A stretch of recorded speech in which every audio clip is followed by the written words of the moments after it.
dans ce module Découvre ta destinée, nous allons voir comment on peut manifester sa destinée par une foi qui doit gagner en efficacité. C'est surtout ça, parce que pas tout le monde active sa foi de la même manière.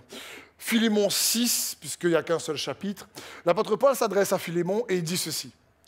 Je demande à Dieu que la foi que tu as en commun avec nous soit efficace en toi pour faire mieux connaître tous les biens que nous avons dans la vie avec le Christ. Paul ici prie la prière pour son ami Philémon. Il dit à Philémon, Philémon, ce que je demande dans ma prière à Dieu, c'est la foi que nous avons en commun, que cette foi-là gagne en efficacité, qu'elle soit plus efficace pour mieux faire connaître tous les bienfaits que nous avons en Jésus-Christ. Et ça, c'est important, puisqu'on va essayer de voir rapidement dans cette session, en 3 grandes parties, si on peut dire ça comme ça, comment on peut faire pour gagner en efficacité, comment faire pour que notre foi gagne en efficacité. Le premier point que j'aimerais voir avec vous, c'est qu'il faut réaligner la foi sur la bonne cible, sur le bon but, sur la bonne cause à atteindre, si tu préfères. Par exemple, on n'a pas la foi pour faire de Dieu notre génie. On n'a pas la foi pour qu'on prie et c'est comme Dieu est comme la lampe d'Aladin et on frotte sur lui par la prière en espérant qu'il va répondre à toutes nos requêtes. C'est pas ça la foi. La foi nous est pas donnée pour que Dieu soit notre génie. La foi nous est donnée pour que nous puissions révéler son génie. C'est totalement différent. Pour que nous puissions révéler son génie au travers de notre vie. Et la foi nous est donnée pour ça. Et son génie, c'est qu'il nous a donné une bonne nouvelle. Et c'est quand nous avons entendu cette bonne nouvelle, nous avons cru. Parce que la foi vient de ce qu'on entend, et ce qu'on entend vient de la parole de Dieu. Cette bonne nouvelle que nous avons entendue a fait naître en nous la foi. Et cette bonne nouvelle cible une chose en particulier. C'est la bonne nouvelle du royaume de Dieu. La bonne nouvelle du royaume de Dieu. Et donc, la foi nous est donnée pour que nous puissions non seulement annoncer la bonne nouvelle du royaume de Dieu, mais pour que nous puissions expérimenter la bonne nouvelle du royaume de Dieu. Le royaume, c'est la cause des causes. Il y a des gens sur terre qui ont une cause humanitaire, ou une cause sociale, une cause pour notre nation, une cause économique. Il y a plein de causes. On défend la cause des animaux, c'est génial.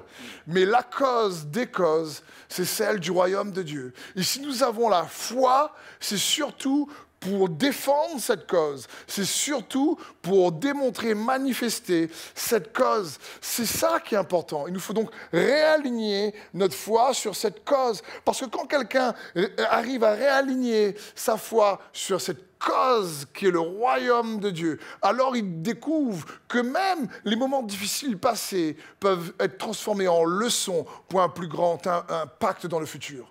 Parce qu'il servait une plus grande cause. Quand tu sers cette grande cause que le royaume, les moments difficiles deviennent plus petits par rapport à la grandeur de la cause que tu sers. Plus tu crois en cette bonne nouvelle, la foi vient de ce qu'on entend. Ce n'est pas juste que tu es positif. Le fondement de ta foi, c'est ce que tu as entendu. Tu as entendu une bonne nouvelle, la bonne nouvelle du royaume de Dieu. Et ça, c'est génial. À l'époque, la bonne nouvelle, notamment dans les pays lorsqu'il y avait l'Antiquité, à l'époque de Jésus, lorsqu'il y avait une bonne nouvelle annoncée, c'est lorsqu'il venait de triompher d'une guerre. Et ça parlait de quoi? Et il y avait donc les héros, ceux qui parlaient de la part du roi, qui venaient annoncer que la victoire était obtenue. Mais ça signifiait beaucoup de choses pour les gens. Ils ont vécu parfois pendant des dizaines d'années sous l'oppression. Il y avait plus vraiment, ils ne pouvaient plus cultiver la terre. Les villes étaient ravagées par le feu. Ça signifiait qu'ils entendaient cette bonne nouvelle. Ils savaient qu'ils n'allaient plus subir leur passé. Ils savaient que cette bonne nouvelle allait changer leur présent. Ils savaient que cette bonne nouvelle allait réellement affecter leur futur. Et c'est cette bonne nouvelle que le royaume de Dieu. La foi doit toujours être activée, alignée, réalignée, et prendre sa source à partir de ce qu'elle entend. Et ce qu'elle entend par le Saint-Esprit va toujours être aligné avec cette cause extraordinaire qu'est le royaume de Dieu. Parce qu'elle va toujours te dire, écoute, tu n'es pas le produit du temps passé, comme on a vu dans la première session, mais surtout que ce que tu vas entendre va te donner la capacité capacité de réaliser que tu n'es pas non plus victime de ton présent, mais que la foi est une ferme assurance des choses qu'on espère. Et quand tu espères en ces choses-là, ça réaligne, ça te réaligne. Parce que plus la cause de Christ est grande dans ton cœur, plus tes difficultés vont être petites dans ton âme. Et c'est bon pour nous de comprendre ça. Et c'est un point important, si tu veux réellement avoir une foi plus efficace, cherche bien à bien réaligner ta foi sur la bonne cible, sur la bonne cause. Un autre point pour ce ralignement, c'est qu'il faut aussi comprendre que la foi nous est donnée, une fois qu'on a bien réglé sur cette cause, la foi nous a été donnée pour avoir une communion avec Jésus, pour avoir une relation avec Jésus. C'est surtout pour ça, il nous a réconciliés avec Dieu. On a cru et on a été réconciliés avec Dieu. Donc la foi nous est donnée pour d'abord avoir une intimité, d'abord construire une relation avec Jésus. C'est pour ça que la foi ne nous est pas donnée pour faire de Dieu notre génie. La foi nous est donnée pour avoir une relation avec Jésus. La foi nous est donnée pour qu'on puisse être connecté à nouveau à Dieu lui-même. Et Dieu est amour, nous dit les Écritures. C'est que la foi nous a été donnée pour que nous puissions être reconnectés à l'amour, pour que nous puissions reapprendre à aimer les autres comme Dieu les aime, reapprendre à nous aimer nous-mêmes comme Dieu nous aime. La foi nous est donnée pour qu'on se connecte à l'amour et que cet amour soit démontré au moyen d'une foi agissante.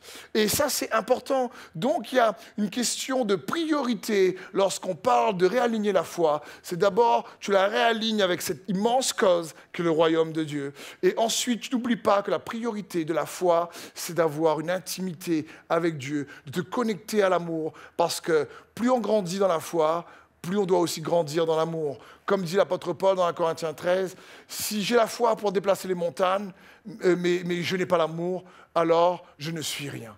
Parce que c'est l'amour qui fait de toi quelqu'un. Et nous devons comprendre cela. Et c'est un des objectifs de la foi. Parce qu'on découvre et on apprend à expérimenter Dieu par la foi. Et c'est bon de comprendre ça.